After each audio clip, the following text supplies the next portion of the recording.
Olá, gente, eu vou gravar aqui para vocês a segunda parte da aula de micoses oportunistas e de infecção hospitalar causada por fungos, ok? Quem não assistiu a primeira parte, então assista antes de vir para essa. Nessa segunda parte da aula, então, eu vou continuar abordando doenças específicas causadas por fungos oportunistas, iniciando com a pneumocistose ou infecção causada por pneumocistis girovescis, tratando das características gerais, das manifestações clínicas, o diagnóstico e o tratamento dessa doença. Continuo aí com a mucormicose, talvez vocês tenham ouvido falar dessa doença, de forma meio sensacionalista durante esse ano, como aquela infecção causada por fungos negros associados a alguns casos de Covid. Tá? Vou abordar então as características gerais, as manifestações clínicas e o diagnóstico e tratamento desse tipo de infecção. Tá? Na última parte da aula, eu vou falar de alguns conceitos que eu já abordei com vocês sobre infecção hospitalar e vou abordar uma espécie de cândida Cantalis, que está se tornando e que tem o potencial de se tornar um agente de infecção hospitalar importante. Tá? Então, de novo, as características gerais, a epidemiologia e o diagnóstico, abordando ela de uma forma específica de diagnóstico em hospital, que é usado para esse tipo de cândida. Tá? E eu vou finalizar a aula com um quadro de resumo com o que a gente viu nessas duas vezes. Vamos começar então vendo sobre a pneumocistose. Bom, a pneumocistose ela é causada então por um fungo. Inicialmente esse fungo ele foi isolado e caracterizado como um protozoário. Esse isolamento foi feito em 1909 por Carlos Chagas de Camundongos. Posteriormente, em 1910, Antônio Carini fez o isolamento do mesmo micro-organismo. Em 1912 foi nomeado então esse micro-organismo de Pneumocystis carini em homenagem ao Antônio Carini, desprezando aqui a descoberta e isolamento inicial por Carlos Chagas, mas tudo bem. Ok, então no início o pneumociste era considerado um protozoário pelas características, principalmente aí do ciclo de vida que esse fungo apresenta, mas em 1988 ele foi reclassificado como um fungo através então de estudos, principalmente em estudos moleculares, ok? O pneumocystis, inicialmente ele foi chamado de carini, mas posteriormente essa espécie foi renomeada para girovesci, para nomear então o pneumocystis encontrado em seres humanos. Tá? O pneumocystis ele é encontrado em quase todos os mamíferos e no ser humano ele recebe o nome aí de pneumocystis girovesci. Ele é um micro-organismo basicamente oportunista, transmitido provavelmente por via respiratória, e ele tem uma exposição universal. O que significa isso? Significa que todo mundo já foi exposto ao pneumocystis. Como é que isso é feito? Como é que isso é observado? Porque quando você faz a sorologia, ou seja, a detecção de anticorpos contra a pneumocystis, ele é positivo em 100% dos indivíduos maiores do que 2 anos de idade, tá? Então, existe aí uma discussão sobre se o pneumocystis, se a pneumocistose, ela é resultado de uma colonização com infecção ou se ela é resultado de uma reinfecção.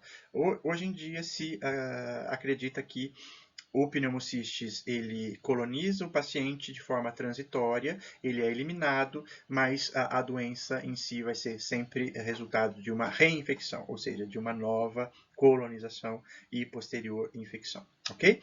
Em indivíduos imunocompetentes, como eu falei para vocês, ele é eliminado rapidamente pelo sistema imunológico, mas em indivíduos imunocomprometidos, principalmente pacientes aí com HIV, e AIDS, já então com aquele número de linfócitos TCD4 já bastante prejudicado, ele vai ser mais comum, mas eu também posso ter no acometimento aí de outras formas de imunossupressão, então transplante de medula óssea, quimioterapia, pacientes muito idosos, internados principalmente, eu também posso ter casos de pneumocistose, tá?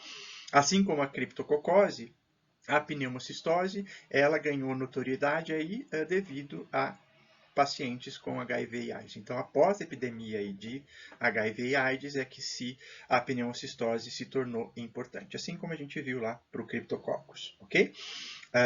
A pneumocistose é basicamente caracterizada por pneumonia intersticial, então afeta basicamente pulmões, e eu posso ter casos aí de disseminação, mas é um pouco mais raro, e isso vai acontecer aí nos casos muito evoluídos aí de HIV e AIDS, principalmente.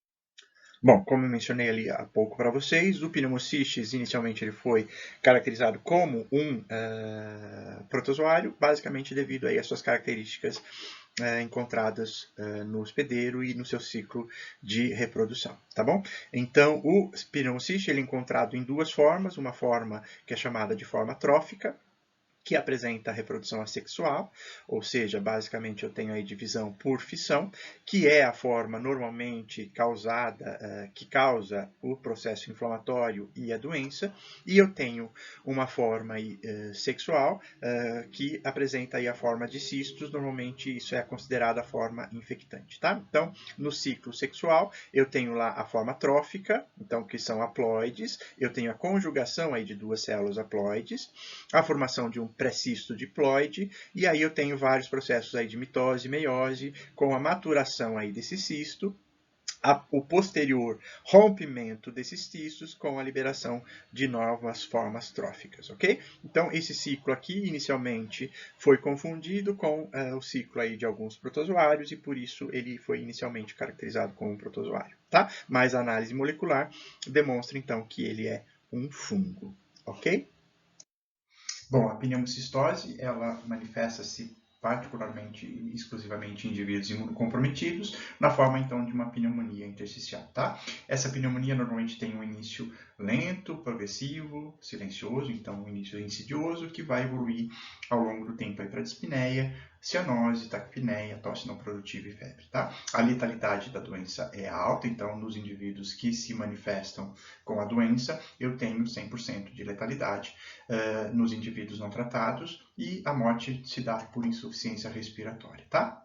De novo, o interessante é que a lesão causada aí no tecido é causada pela resposta inflamatória e não pela destruição tecidual direta aí do micro-organismo, tá certo? Então, tem uma resposta inflamatória intensa, particularmente da resposta inata, então, participando dessa destruição. Eu posso ter disseminação da doença para outros órgãos, muito raramente, mas quando acontece aí para o sistema fagocítico mononuclear, então para linfonodos, baço, pele, fígado e ossos, e esporadicamente também com algumas lesões de pele, tá? Aqui tem alguns exemplos de imagens de radiografia de pacientes com pneumocistose. Então, essa doença não tem nenhuma característica específica, então ela pode ser confundida com outras manifestações, infecções pulmonares causando pneumonia. Normalmente eu tenho aí os lobos inferiores dos pulmões sendo afetados e também as regiões perilares, tá? Normalmente eu tenho aí um infiltrado difuso, intersticial, e algumas vezes eu tenho a formação do que é chamado de opacificidade em vidro fosco, tá? Mas nada muito característico que consiga fazer a diferenciação de outras formas de pneumonia. O diagnóstico da pneumocistose é basicamente feito através do exame direto, ou do lavado broncoalveolar, o mais comum, ou muitas vezes do escarro induzido. A sensibilidade de análise direta do lavado broncoalveolar é alta, a especificidade também é muito alta, então próxima de 100%. E aí eu faço, então, a observação dessas formas fúngicas no lavado broncoalveolar. Então, aqui é possível observar aqui alguns cistos, algumas formas tróficas, numa coloração por guinça. A coloração ali, de novo, com a prata, então a coloração de Grocô evidencia de forma mais clara esses cistos e essas formas tróficas, então fica muito mais fácil de ver. Em algumas situações eu posso usar imunofluorescência, ou seja, o uso de anticorpos específicos contra o pneumocistis para evidenciar então a presença dessas formas tróficas no lavado broncoalveolar dos pacientes. Importante aqui notar ó, que eu não estou tendo invasão das células, tá? Esse tecido amorfo que a gente está vendo aqui é basicamente muco do lavado broncoalveolar, tá? Eu não tenho aí a presença dessas formas no interior de células, como a gente vê para outros fungos, tá? Então, eles ficam soltos no interior aí dos tecidos, eles podem ter uma aderência nas células epiteliais, pulmonares, mas eu não tenho invasão propriamente dita das células, tá? E, basicamente, é essa aderência que vai causar a resposta inflamatória e isso é que vai causar a destruição aí dos pulmões do paciente, ok? O tratamento da pneumocistose, ele pode ser feito de forma profilática, então, como se sabe que pacientes com HIV e AIDS têm uma chance muito grande de desenvolver pneumocistose, eu posso fazer o tratamento profilático, basicamente com o uso de trimetoprim e sulfametoxazol, que vocês já devem ter visto para o tratamento, por exemplo, de infecções por protozoários, também é usado, por exemplo, por paracoccidioides, mas é basicamente um tratamento feito para protozoários, e o tratamento em si também é feito com o trimetoprim e o sulfametoxazol. Tá bem? Alternativamente, em pacientes com intolerância ao trimetoprim, sulfametoxazol, eu posso usar outros antiparasitários. Então, pentamidina, a clindamicina mais clinacamina e a atavacuna, ok? Todos tratamentos antiprotozoários que provavelmente vocês já viram na parasitologia. Bom, vou começar a falar agora com vocês sobre as zigomicoses, então, que é uma classe de micoses que engloba aí uma série de doenças e particularmente a mucormicose, tá? Que é mais frequente aqui no Brasil. Talvez você já tenha ouvido falar dessa infecção, não pelo nome mucormicose, mas infecção por fungo negro. Ela tem ganhado aí algum destaque na mídia, até de forma sensacionalista, associando aí os casos de mucormicose com algumas infecções graves aí por Covid-19, tá? Então aqui eu selecionei algumas notícias que têm aparecido aí na mídia, talvez vocês tenham visto. Então, mucormicose mata até 60% dos pacientes com diagnóstico tardio. O fungo negro, o Brasil teve 29 casos de mucormicose neste ano. E fungo negro grave, é grave e tem Covid e baixa imunidade, diz infectologista. Então, são notícias que têm aparecido aí na mídia. Esses casos iniciaram-se, essa associação com a Covid, na Índia, mas aqui no Brasil já tem, então, alguns relatos de casos com essa associação. A gente pode depois discutir qual seria o motivo da associação aí da mucormicose nesses pacientes com Covid aí na aula síncrona. Bom, como eu disse para vocês, as zigomicoses, elas são, então, um nome genérico que engloba aí uma série de doenças causadas por fungos que apresentam certas características. Então, fungos hialinos, ou seja, aqueles que não apresentam coloração nas hifas próprias, são filamentosos, cenocíticos, ou seja, as hifas não apresentam septos, da classe dos zigomicídeos, tá? Particularmente aí de duas ordens, são as mais importantes, causadoras das zigomicoses, a ordem Mucorales e a ordem Entomophytoralis, tá? Eu vou abordar especificamente a ordem Mucorales, que são, então, os fungos que vão causar as mucormicoses, porque elas são mais frequentes aqui no Brasil. As Entomophytoralis, elas causam também doença, mas são doenças muito mais raras, muito menos frequentes do que as mucormicoses, que a gente vai ver com mais detalhe então, tá? As mucormicoses, elas são causadas também aí por uma grande variedade de gêneros de fungos.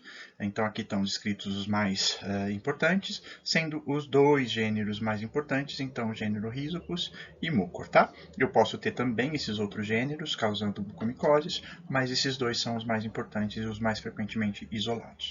Todos esses fungos são saprofíticos, ou seja, são encontrados então no ambiente, normalmente aí associado a solo e material vegetal em decomposição. Tá? A infecção ela pode se dar por diferentes vias, e aí, então, dependendo da forma de contaminação, eu posso ter manifestações clínicas distintas que a gente vai abordar com um pouco mais de detalhe nos próximos slides. Tá? Então, infecção por via respiratória, a ingestão, a contaminação de lesões, por exemplo, pacientes queimados ou lesões prévias existentes aí em pacientes. Tudo bem? Como mencionei para vocês, são doenças relativamente raras. Eu tenho aí uma estimativa de 1,7 casos para cada milhão de habitantes, tá? São sempre, então, doenças oportunistas e eu tenho associação aí, uma prevalência maior com algumas formas de imunodeficiência ou imunodepressão, tá? Então, são geralmente associados com algumas formas de neoplasia, geralmente, então, neoplasias hematológicas, transplantes de órgão sólido ou de medula óssea. Particularmente é importante a associação aí com diabetes mellitus e com tratamento com glicocorticoides por tempo prolongado e com algumas drogas, por exemplo, a deferoximina, que é um quelante aí de ferro, de alumínio usado para tratamento de algumas doenças, tá? Além disso, a gente tem agora, teoricamente, essa associação com os casos de Covid-19. Tudo bem? A gente pode discutir quais então são os motivos que levam a essa associação, tá certo? Na aula síncrona eu deixo isso de pergunta aí para vocês. Bom, em geral, independente aí da associação, o prognóstico da mucormicose é muito ruim, então a gente chega aí a ter até 100% de letalidade, dependendo aí da forma clínica de apresentação, ok? Bom, a mucormicose ela pode aí se apresentar em diferentes formas clínicas e ela normalmente pode ser classificada em 5 principais formas clínicas. Tá? Nesse slide eu tenho 4 delas, no próximo a quinta forma. Tá? A forma mais comum, a mais frequente, é a que é chamada de forma rino-órbito cerebral. Ela geralmente está associada com pacientes com diabetes mellitus, particularmente aqueles com diabetes descontrolada e cetoacidose. É uma forma da doença que tem uma alta letalidade, então pode chegar aí a 70% mesmo nos casos tratados. Ela é caracterizada, então, inicialmente pela invasão de cavidades nasais pelo fungo, que rapidamente evoluem para infecção aí dos seios paranasais, órbitas e posterior disseminação para o sistema nervoso central. Tá certo? A forma pulmonar, ela é menos frequente, então representa aí de 10 a 11% dos casos, mas tem uma letalidade mais alta, tá? Normalmente ela está associada com pacientes neutropênicos, então normalmente pacientes que estão passando por quimioterapia para transplante de medula ou para tratamento aí de alguns tumores.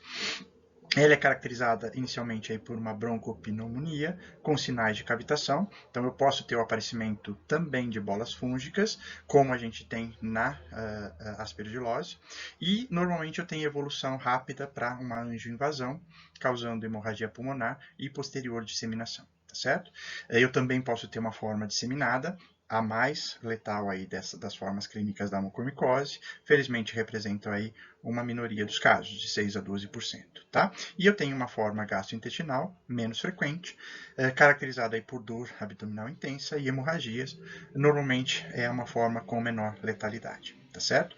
Todas essas formas, particularmente a forma pulmonar, ela pode ser confundida aí clinicamente e mesmo por exames de imagem com as formas de aspergilose, tá? Então, muitas vezes eu tenho a confusão aí no diagnóstico, isso pode atrasar o tratamento e como essas doenças têm uma evolução muito rápida, como a gente vai ver, eu posso entrar com o tratamento adequado quando eu não tenho muito mais chance aí para o paciente, tá? Então, necessário fazer o diagnóstico muito rápido. A quinta forma da mucormicose seria então a forma chamada de cutânea ou subcutânea. Ela representa aí um número de casos intermediário entre as outras que a gente viu. Normalmente ela é associada com a colonização de lesões ou de queimaduras e ela pode variar aí na sua manifestação sendo superficial ou profunda, tá? A letalidade da doença ela vai depender aí se a infecção é mais superficial ou mais profunda, mas em média aí a gente tem uma letalidade que gira em torno de 16%, tá certo? Então ela é a menos letal aí das formas de mucormicose. Ela afeta de modo distinto pacientes imunossuprimidos e imunocompetentes. Então, nos imunossuprimidos, normalmente a mucormicose está associada com inoculação de lesões, então pré-existentes, então, por exemplo, cirurgias, o uso de bandagens, alguns casos relatos aí de contaminação mesmo de esparadrapos, o caso aí de perfurações em injeções, ou o uso aí de alguns dispositivos médicos como catéteres, tá? Colonização, então, desses dispositivos. Nos pacientes imunocompetentes, eu também posso ter mucormicose, mas aí eu tenho normalmente essa associação com queimaduras, com lesões acidentais, então com grandes traumas, então é muito frequente em pacientes, muito frequente relativamente, lógico, em pacientes com lesões causadas por acidentes automobilísticos. Existem alguns relatos de surtos de mucormicose nos Estados Unidos, por exemplo, associados com tornados, então indivíduos aí afetados e que sofreram lesões por tornados, e existem alguns relatos também de associação com lesões causadas aí por picadas de inseto e mordedura aí, então, de animais, tá certo? A forma cutânea, ela pode ter também uma variação na forma de evolução, ela pode ser uma evolução mais lenta e gradual, mas ela também pode ser muito rápida, então, fulminante, tá? Normalmente, as lesões, as infecções vão ser caracterizadas como placas eritematosas, com uma coloração mais violácea. Muitas vezes a manifestação inicial aí são as equimoses, tá? Eu posso ter, então, depois a progressão aí para necrose, formando então úlceras com necrose central, e essas úlceras elas podem ou não apresentar exudato. Uma característica importante da mucormicose é que essas lesões normalmente elas formam escaras de coloração preta, tá? E por isso que aí a gente muitas vezes tem esse nome aí, nomenclatura de fungo negro, tudo bem? Essas lesões mais superficiais, elas podem progredir aí para a invasão de tecidos mais profundos, então eu posso ter aí a infecção das fáscias, causando fascite necrotizante e gangrena. Eu também posso ter o acometimento aí de músculos, tendões e ossos, tá? Então, essas formas mais profundas, geralmente, é as que estão associadas com maior letalidade. Aqui só para exemplificar alguns casos de mucormicose no óbito cerebral. Então, aqui um caso onde a paciente tem um acometimento aqui de órbita ocular, é bastante evidente aqui o edema, o inchaço, então, dos olhos, da pálpebra dessa paciente. Aqui um outro caso de acometimento de órbita, com acometimento também concomitante de seio paranasal, então aqui pela tomografia é possível observar a invasão aqui dos seios nasais e paranasais. Aqui um caso onde ocorreu uma invasão aqui do palato duro dessa paciente com perfuração, e aqui um caso de evolução para o sistema nervoso central, onde é possível observar uma lesão bastante extensa, provocada então pela invasão fúngica do sistema nervoso central. Ok? Aqui tem um caso de mucormicose pulmonar, só para exemplificar a evolução rápida, então, dessa doença. Então, um paciente aqui que foi internado, então, num dia 0, sem lesões aqui pulmonares, ocorreu a contaminação em algum momento desse paciente. Após 15 dias de internação, eu já começo a observar aqui uma lesão relativamente grande, já com invasão, então, do tecido pulmonar, tá? No dia 23, o aumento importante dessa lesão, com invasão também importante, hemorragia do tecido pulmonar. E aqui no dia 37, já a formação de uma cavidade, com a formação de bola fúngica e a evidência, então, da invasão de uma grande área do tecido pulmonar. Então, a evolução da mucormicose geralmente é muito rápida e, por isso, é necessário fazer o tratamento o mais rapidamente possível e a identificação, então, da infecção o mais rapidamente possível, porque a chance, então, de o paciente vir a óbito é muito grande. Aqui tem alguns casos para exemplificar as características e a aparência das lesões causadas pela infecção por esses fungos. Então, aqui é um caso de uma lesão onde a inoculação inicial foi com uma ferramenta usada em um trabalho na zona rural. Aqui, nesse caso, não tenho aquela característica, aquelas crostas, aquelas escaras de coloração preta. Aqui é um caso associado a um indivíduo com leucemia, onde eu tenho aqui uma manifestação inicial, uma equimose. Esse caso é interessante porque ele foi associado aí ao uso de um esparadrapo contaminado, tá? Então, inicialmente, a manifestação inicial foi uma equimose que, posteriormente, aí, evoluiu para uma lesão ulcerada, com uma crosta aí, então uma escara com a coloração preta, característica da doença. Tá? Aqui é um caso de mucormicose cutânea, mas que é secundária a um caso de mucormicose no órgão cerebral. Tá? Então aqui a infecção e a destruição do tecido da pele ao redor aí dos olhos dessa paciente. Aqui é um caso semelhante, também uma mucormicose secundária, de pele secundária, então há uma mucormicose rinoórbico cerebral, aqui também com lesão da pele, dos olhos e da asa aí do nariz. E aqui um caso de uma infecção, de colonização aí do fungo, de infecção, em uma lesão causada por queimadura em um paciente. Nesses casos aqui é possível observar então a característica dessas crostas, dessas escaras com coloração negra preta, tá? Que são bastante característicos desse tipo de micose. Aqui é um caso de mucormicose cutânea, subcutânea, onde a gente tem uma lesão bastante extensa, caracterizada então pela presença de lesões ulceradas, com a presença de exudato amarelado purulento, a presença daquelas escaras, aquelas crostas de coloração preta. Então, nessas duas figuras superiores, no momento da apresentação do paciente diagnóstico, e aqui nas duas inferiores, mostrando a evolução do caso, após 5 meses, então, de tratamento com osaconazol, tá? Então, dá para ver aqui a evolução com a formação aí de tecido cicatricial granuloso, ok?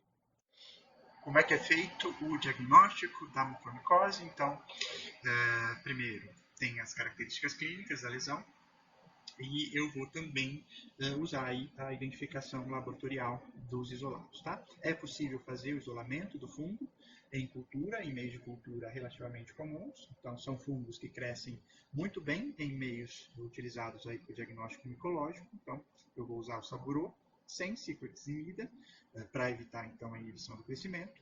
Eu também posso usar, por exemplo, agar batata destrose para fazer esse isolamento. Tá? Eu tenho que tomar cuidado quando se faz esse isolamento, porque a interpretação tem que ser feita de modo muito cuidadoso, porque como são fungos ambientais, o isolamento de um fungo dessa classe, dessa ordem, pode ser simplesmente um caso de contaminação ambiental. Tá? Por isso, é necessário, às vezes, colher amostras consecutivas aí do paciente, e se eu faço o isolamento consecutivo do mesmo fungo, é muito provável que seja, então, uma infecção causada por fungos dessa ordem. Tá bem?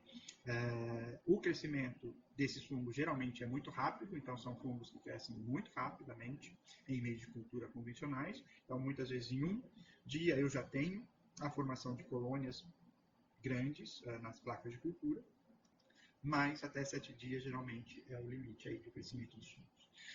A produção das estruturas reprodutivas que são usadas para a diferenciação das espécies, ela pode ser difícil, particularmente em algumas dessas espécies, e aí para isso, para que eu force a produção dessas estruturas de reprodução, geralmente você faz a cultura, o subcultivo aí em meios mínimos, geralmente aí agar só 1% de agar em água. Tá bom? A determinação das espécies, para eu determinar qual espécie que está causando a infecção, ela é feita então pela característica das estruturas de reprodução, tá? Particularmente aí os esporângios. Aqui nesse slide eu só tenho um exemplo de algumas isolados de fungos que causam então mucormicose. Então aqui uma espécie do gênero Rhizopus e aqui uma espécie do gênero Mucor, tá?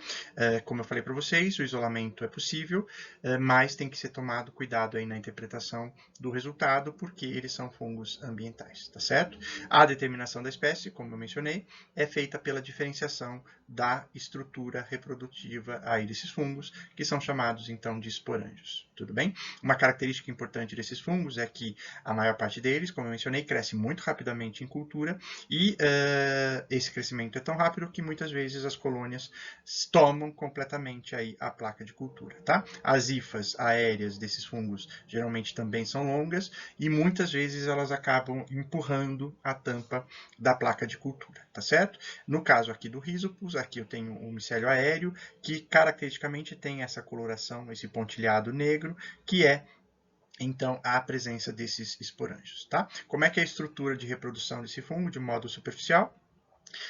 Geralmente, então, eu tenho aí estruturas que a gente chama de esporangiósporos, que são esses prolongamentos aqui de hifas, e na porção terminal eu vou ter a formação de uma vesícula, que é o esporângio, tá? No interior desse esporângio é que são formados os esporos, que são chamados de esporangiósporos, certo? Ao contrário do que a gente viu lá para o aspergillus, onde os esporos são formados externamente ao esporângio, à vesícula, aqui no caso os esporos são internos, tá? Uma outra característica de algumas espécies desses fungos é que eu tenho a formação aqui nas hifas de uma estrutura aí parecida com uma raiz, que é chamada então de rizoide, tá? E aí a posição, o número desses esporangiósporos, a posição do rizoide, a forma da vesícula é que é usada para diferenciação das diferentes espécies. Eu não vou entrar nesses detalhes porque para vocês isso não vai ser muito importante. Só para finalizar a aula, então, assim, a gente viu que para fazer o diagnóstico eu vou levar em consideração aqueles aspectos clínicos, mas é necessário fazer a identificação aí do fungo para que eu tenha o diagnóstico definitivo, tá? Como o isolamento e a cultura tem que ser interpretada de modo cuidadoso devido à contaminação ambiental, então normalmente se confirma o diagnóstico através da análise histopatológica, então, das biópsias, tá certo? Então, eu tenho que fazer a biópsia para o diagnóstico aí da invasão tecidual, e o que se observa nesses cortes histológicos, então aqui eu tenho exemplo de uma coloração com HE, aqui uma coloração com prata, então método de Grocot, mostrando então a presença de hifas hialinas, então sem coloração aqui no HE, não septadas. Normalmente essas hifas elas são irregulares em termos de espessura, então eu posso ter regiões dilatadas com regiões com uma certa concisão, ok? Eu tenho às vezes o aparecimento de ramificações nessas hifas em ângulo reto. Nem sempre vai ser ângulo reto, mas normalmente eu tenho a observação dessas hifas em ângulo reto. Okay? Então, isso é característico de mucormicoses. Aqui, só para finalizar, eu também consigo observar em algumas biópsias a presença, então, da invasão de vasos. Então, é muito comum observar os vasos que irrigam aqueles tecidos com hifas no interior, promovendo aí a formação de trombos. Tá? Então, aqui a gente tem um vaso, onde eu tenho um trombo aqui na luz, e aqui a presença de hifas, então, aqui com coloração com Grocot, mostrando essas ramificações em ângulo reto, aqui no interior do vaso, e a estrutura meio que irregular dessas hifas, não com uma espessura regular como a gente observa para outras micoses causadas por fungos filamentosos invasivos. Okay? Só para finalizar, então, como é que é feito o tratamento da mucormicose? Como a gente viu, são micoses que têm uma evolução relativamente rápida na maioria dos casos, então o tratamento tem que ser iniciado o mais rapidamente possível após o diagnóstico. Geralmente esse tratamento das formas rino, órbito cerebral e pulmonar, disseminada e gastrointestinal é feito com tratamento com antifúngicos sistêmicos, tá certo? Então, anfotericina B, primeira escolha, o posaconazol como segunda escolha, é contraindicado o voriconazol, que normalmente é utilizado aí para tratamento da aspergilose, então por isso que é importante diferenciar, fazer o diagnóstico preciso aí, né? Não tratar como se fosse aspergilose.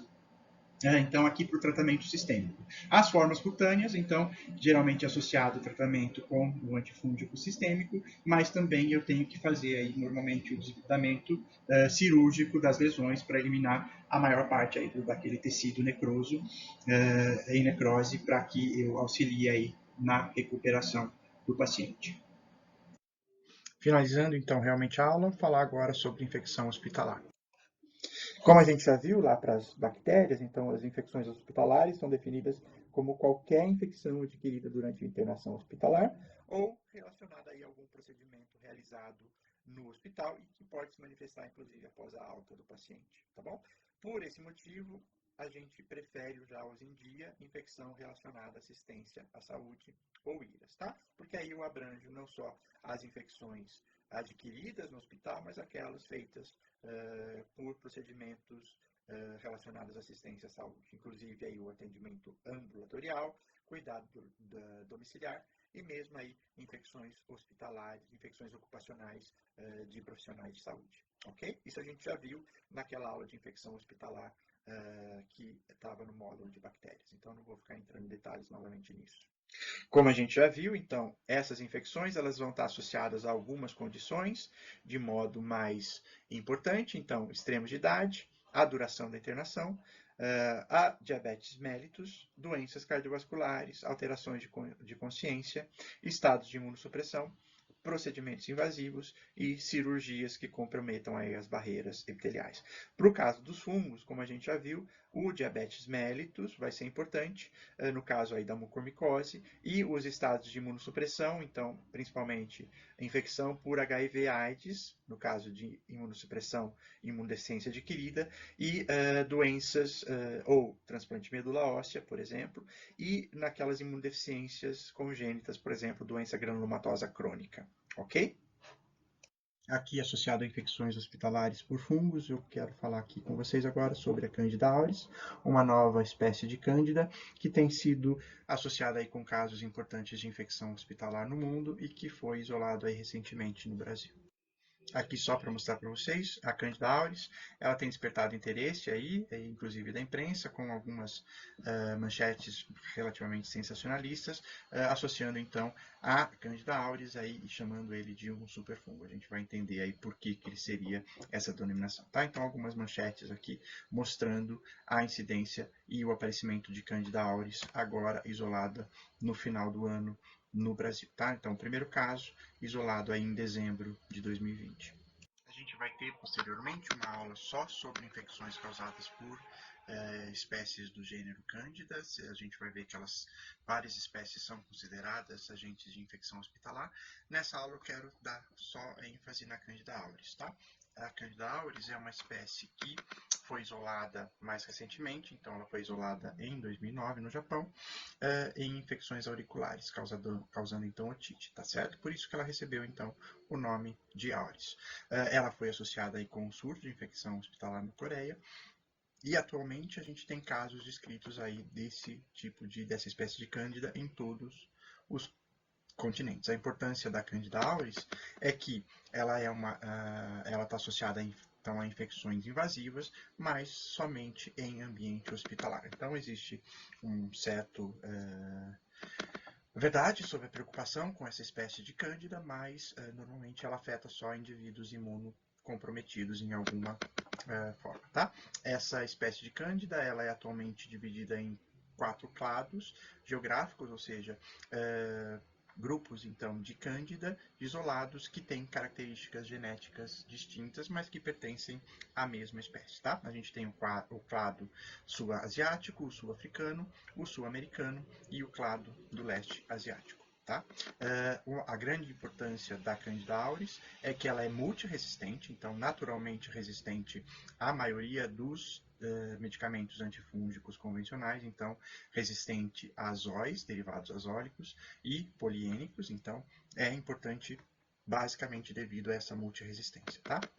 O diagnóstico convencional por cultura microbiológica é difícil. Eu tenho aí características bioquímicas dessa espécie muito parecidas com outras espécies de Cândida, então é muito facilmente confundida com outras espécies de Cândida. E por isso, atualmente, para o diagnóstico específico da Candida auris, é recomendado o uso aí de sistemas automatizados, normalmente associados aí a essa técnica chamada de MALDI-TOF, ou por meio de sequenciamento genético. Então, exige aí uma estrutura especializada para se fazer o diagnóstico de Candida auris, tá? Importante aqui que esses equipamentos que fazem esse diagnóstico, eles têm que ter um banco de dados aí com as características dessa espécie atualizadas para que ela não seja confundida com outras espécies. O tratamento ele é disponível, apesar de ela apresentar multiresistência, mas é importante, após a identificação ou ao se desconfiar de infecção por Candida auris, realizar testes de suscetibilidade antifúngicos, tá? E atualmente o tratamento recomendado, então, são aqueles antifúngicos de última geração, as equinocandinas, tá certo? Que tem um custo elevado, mas que apresentam, então, eficácia para o tratamento dessa espécie específica de Cândida. Aqui só para mostrar para vocês um mapa da distribuição mundial dos casos relatados de Candida auris no mundo. Então, os principais países acometidos são aqui da Ásia, da América do Norte, mas, como eu mencionei para vocês, agora em dezembro do ano passado foi confirmado o isolamento do primeiro caso aqui no Brasil. Provavelmente já existem outros casos, aqui, como eu mencionei, o diagnóstico não é muito fácil e provavelmente eu tenho aí a subnotificação, tá? Foi confundida com outras espécies. Mas existe a confirmação do primeiro caso no Brasil no final do ano passado. Uma coisa interessante da Candida auris, e eu acho que encontrei um artigo relativamente recente publicado, é da onde surgiu a Candida auris e de como é que ela apareceu assim simultaneamente em várias regiões do mundo, então ao mesmo tempo. Então, nesse artigo, você tem aí uma hipótese associando então ao surgimento da Candida auris a alterações climáticas que a gente está enfrentando atualmente. Então, o que esse artigo hipotetiza é que seria que alterações então ambientais com elevação de temperatura, vai levar aqui a seleção de cepas de cândida capazes de se reproduzir em temperaturas fisiológicas de aves e de mamíferos. A Candida auris, especificamente, pelas análises genéticas, aparentemente, ela é muito parecida com algumas espécies de cândida que são saprófitas aí de plantas, mas a Candida auris adquiriu, então, por esses processos de seleção, termotolerância e tolerância à salinidade. Tá? Isso fez com que ela conseguisse infectar pássaros migratórios. Então, essa Candida auris termotolerante conseguiu fazer a infecção aí de aves migratórias, e essas aves migratórias, então, levaram essa Candida auris para várias regiões do mundo ao mesmo tempo. Tá? Então, em zona rural, onde os indivíduos, os seres humanos, têm mais contato com esse tipo de animal, houve aí uma transmissão interespécie de cepas de Candida auris mais patogênicas, e a migração de humanos das áreas rurais para os centros urbanos eventualmente levou a algumas cepas aí de Candida auris para o ambiente hospitalar, e aí se iniciou todo o processo de transmissão dentro do ambiente hospitalar. Então, isso é uma hipótese, logicamente, é uma teoria, mas eu achei interessante aí para relacionar, então, a emergência de alguns patógenos com alterações ambientais aí provocadas pelo próprio homem, ok? Como é que é feito o diagnóstico, então, da infecção por Candida auris? Como eu falei para vocês, o isolamento e a cultura, ela pode ser feita, mas ela vai ser confundida normalmente com outras espécies de Cândida, tá? Mesmo com testes bioquímicos, eu não consigo diferenciá-la de outras espécies mais frequentes de Cândida. Então, para isso são usadas técnicas geralmente automatizadas, e a técnica mais usada hoje em dia, uma das mais usadas, é o que é chamado de MALDI-TOF, tá? É uma espectrometria de massa que a gente chama baseada em tempo de voo. Tá? Como é que funciona isso? Eu peguei esse vídeo aqui do YouTube, e que ele tem uma animação que eu acho que fica fácil de entender isso. Se vocês quiserem depois procurar esse vídeo com a narração original, ele vai ser facilmente encontrado, tá bem? Eu vou pôr aqui para rodar para vocês entenderem. Então, o MALDI-TOF, ele é baseado no seguinte: eu tenho um equipamento onde eu coleto, então, uma amostra biológica de um paciente. Essa amostra biológica é colocada sobre uma placa de aço, de metal, né? Então, cada pontinho desse é uma amostra. Nessa amostra incide, então, uma luz laser. Esse laser ioniza e vaporiza as partículas presentes nessa amostra, e aí essa amostra é direcionada aí, através de eletroímãs, para um tubo, tá certo? Então, as partículas dessa amostra ionizada, elas vão ser separadas aí por carga e por tamanho molecular. Quanto menor a partícula e maior a carga, mais rapidamente ela viaja aqui pelo tubo, tá certo? Então, as amostras menores, elas viajam mais rapidamente. Quando passam por um detector, ela te dá, então, um espectro daquela amostra, tá? As partículas maiores viajam mais lentamente e passam posteriormente por esses detectores.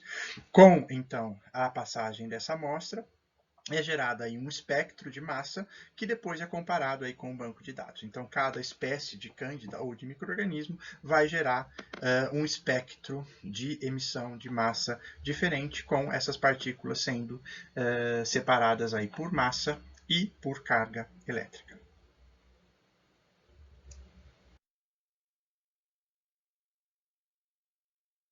Aqui nesse slide eu trouxe um exemplo só para ficar talvez mais claro esse espectro e a comparação de espectro de massa entre diferentes espécies aí de cândida, tá? Então aqui a gente tem um espectro gerado por amostras contendo hoje a espécie Candida tropicalis, aqui a Candida boydini, aqui a Candida albicans, tá? Então é fácil de observar, ó, que cada espécie vai apresentar então esses picos e depressões características, tá? Então, comparando o espectro gerado na sua amostra do paciente com o espectro que é disponível, então, nesses bancos de dados mundiais, é possível determinar especificamente a espécie, no caso da Cândida, que está causando aquela infecção, mas isso também pode ser usado para a identificação de outros micro-organismos, bactérias, por exemplo, ou mesmo outros fungos. Agora, para realmente finalizar a aula, eu trouxe aqui um resumo. Então, nesse quadro resumo, eu não vou ficar discutindo especificamente todo ele novamente, é só para resumir aqui algumas condições associadas a infecções fúngicas, o possível papel desses fatores, então, do hospedeiro no desenvolvimento dessas infecções fúngicas, e aqui os principais espécies ou gêneros de fungos associados com esse tipo de imunodeficiência ou imunossupressão, tá? Eu só quero destacar aqui uma coisa para vocês, esse quadro, que é comum em muitas dessas infecções, é que pacientes que tenham defeito na resposta imunológica mediada por linfócitos T, por exemplo, e aqueles infectados por HIV/AIDS, em geral, tem mais problemas e mais infecções por fungos, por leveduras, tá? Como criptococcus, espécies de cândida, ou a fungos que não formam hifas, como o Pneumocystis jirovecii, tá? Enquanto que pacientes que apresentam neutropenia, ou seja, diminuição de neutrófilos no sangue, como pacientes submetidos a transplantes ou tratamentos com quimioterapia para tumores, geralmente vão ter infecções importantes, mais importantes por fungos filamentosos, como os aspergilos e como a mucormicose, como a gente viu hoje, tá? Por que eu tenho essa característica? Então, neutropenia, normalmente mais importante fungos filamentosos, deficiência de linfócitos T, mais associado com infecções por leveduras, tá? Lógico que isso não é exclusivo e não é 100% dos casos, mas em geral isso é observado. Qual o motivo disso? A gente vai discutir isso na aula síncrona. Bom, então com isso eu termino aqui a aula de infecções oportunistas causadas por fungos. Ela foi um pouco maior do que as últimas aulas, mas eu espero que vocês tenham compreendido e aproveitado aí os conceitos que eu tentei passar para vocês. Até mais!